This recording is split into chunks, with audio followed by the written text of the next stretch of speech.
Assalamualaikum warahmatullahi wabarakatuh. Perkenalkan, saya atas nama Jannatul Alia dengan NIM L0212011086 Program Studi Manajemen Sumber Daya Perairan Fakultas Ilmu Kelautan dan Perikanan Universitas Hasanuddin. Video kali ini merupakan tugas pada mata kuliah Ekologi Perairan Tropis A yang diampu oleh Ibu Koko Parawansa, di mana pada video kali ini kita akan membahas terkait topik hubungan interaksi antara biota laut dengan terumbu karang. Terlebih dahulu, untuk itu kita harus mengetahui apa sih itu ekosistem terumbu karang. Ekosistem terumbu karang dikenal sebagai ekosistem yang sangat kompleks dan produktif dengan keanekaragaman biota tinggi di dalamnya seperti moluska, krustasea, dan ikan karang. Biota yang hidup di terumbu karang merupakan suatu komunitas yang meliputi kumpulan kelompok biota dari berbagai tingkat tropik, di mana masing-masing komponen dalam komunitas ini mempunyai ketergantungan yang erat satu sama lain. Menurut Lowy 2010 bahwa secara alamiah ekosistem terumbu karang memiliki berbagai peranan penting, antara lain sebagai lingkungan hidup, di mana dapat dijadikan sebagai tempat tinggal, tempat berlindung, tempat mencari makan, serta tempat berkembang biak bagi biota yang hidup di daerah karang dan sekitarnya. Kedua, sebagai pelindung fisik, di mana terumbu karang dapat berfungsi sebagai pemecah ombak dan penahan arus. Ketiga, sebagai ekosistem yang menghasilkan berbagai produk yang bernilai ekonomis penting, seperti adanya berbagai jenis ikan karang, teripang, karang-karangan, dan moluska. Keempat, sebagai sumber keindahan yang dimiliki ekosistem terumbu karang dapat menjadi salah satu daerah rekreasi dan terbentuknya taman laut.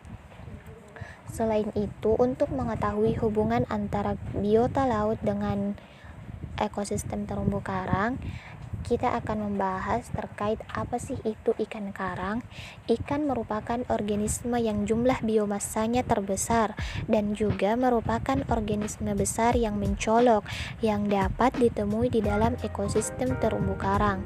Kondisi fisik dari terumbu karang yang kompleks memberikan andil bagi keragaman dan produktivitas biologinya. Banyak celah dan lubang di daerah terumbu karang yang memberikan tempat tinggal, perlindungan, tempat mencari makan, dan berkembang biak bagi ikan dan hewan invertebrata yang berada di sekitarnya. Habitat ikan di daerah tropis mempunyai jumlah spesies yang lebih banyak daripada daerah subtropis, dan yang paling banyak jumlah ikannya adalah habitat spesies ikan karang, di mana diduga ada sebanyak 4.000 spesies. Di perairan Indonesia terdapat 3.000 jenis yang termasuk dalam 17 ordo dan 100 famili menurut Twitter tahun 1992. Oleh karena itu, muncullah hubungan-hubungan yang saling terkait antara ikan karang dan terumbu karang, di mana salah satu penelitian pada terumbu karang mengemukakan bahwa ikan-ikan karang memiliki asosiasi yang kuat dengan karang dan dapat digunakan sebagai indikator kesehatan bagi karang. Salah satu penyebab tingginya keragaman spesies terumbu karang adalah karena variasi habitat yang terdapat di terumbu karang dan ditemukan juga di daerah berpasir, berbagai teluk dan celah, daerah alga, dan juga perairan yang dangkal dan zona-zona yang berbeda melintasi karang. Habitat yang beraneka ragam ini dapat menerangkan peningkatan jumlah ikan-ikan tersebut, sehingga muncullah tingkah laku khusus dari pemangsaan, di mana ikan-ikan kecil tertentu atau udang-udang yang memindahkan berbagai ektoparasit dari spesies ikan lain yang biasanya berukuran lebih besar. Ikan yang akan dibersihkan datang ke daerah stasiun pembersihan yang ditandai dengan adanya penonjolan kepala karang atau batu yang besar dan tetap tinggal tak bergerak ketika ikan pembersih bergerak di atas tubuhnya untuk membersihkan parasit-parasit. Pembagian ikan karang menurut Pandiangan tahun 2009, di mana ikan terbagi ke dalam 3 kelas berdasarkan taksonominya, yaitu kelas Agnatha, kelas Sonricites, dan kelas Osteichthyes. Ikan-ikan karang tersebut memiliki warna yang cerah dan memiliki ciri-ciri khusus, sehingga membantu dalam mengidentifikasi spesies ikan tersebut. Selain warna, ciri tersebut dapat berfungsi untuk melindungi diri dari predator. Menurut Lowy tahun 2010, ikan karang dapat dibagi menjadi 3 kelompok, yaitu kelompok ikan target, yaitu ikan-ikan karang yang mempunyai manfaat sebagai ikan konsumsi seperti kelompok ikan famili Serranidae, Lutjenidae, Haemulidae, dan Letrinidae. Kedua, kelompok ikan indikator, yaitu kelompok ikan karang yang dinyatakan sebagai indikator kelangsungan hidup terumbu karang, yaitu famili Chaetodontidae. Ketiga, kelompok ikan utama atau mayor, yaitu ikan-ikan yang berperan dalam rantai makanan, seperti ikan dari famili Pomacentridae, Scaridae, Acanthuridae, Caesionidae, Labridae, Siganidae, Mullidae, dan Apogonidae.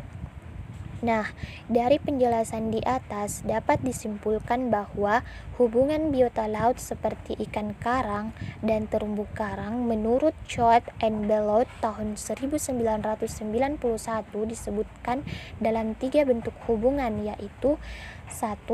Interaksi langsung, yaitu sebagai tempat berlindung dari predator. Kedua, dijadikan interaksi dalam mencari makanan, yang meliputi hubungan antar ikan karang dan biota yang hidup pada karang termasuk alga. Ketiga, interaksi tidak langsung, yaitu sebagai akibat dari struktur karang dan kondisi hidrologi dan sedimen. Sedangkan menurut Niebacken tahun 1993, interaksi ikan karang lainnya yang terjadi dalam ekosistem terumbu karang adalah 1. Pemangsaan, di mana ada 2 kelompok ikan yang secara aktif memakan koloni-koloni karang, yaitu spesies memakan polip-polip karang seperti ikan buntal atau Tetraonychus. 1. Pemangsaan, di mana ada 2 kelompok ikan yang secara aktif memakan koloni-koloni karang, yaitu spesies memakan polip-polip karang seperti ikan buntal atau Tetraonychidae, di mana ikan kuli pasar, ikan pakol, dan ikan kepe-kepe, serta kelompok multivora atau omnivor yang memindahkan polip karang untuk mendapatkan alga atau invertebrata yang hidup di dalam lubang kerangka. Kedua disebut dengan grazing, dilakukan oleh ikan-ikan famili Siganidae atau Pomacentridae, Acanthuridae, dan Scaridae yang merupakan herbivora grazer pemakan alga, sehingga pertumbuhan alga yang berkompetisi ruang dengan karang dapat terkendali. Nah, mungkin itu saja penjelasan dari saya terkait dengan hubungan antara biota laut seperti ikan karang dengan ekosistem terumbu karang. Sekian dan terima kasih. Wassalamualaikum warahmatullahi wabarakatuh.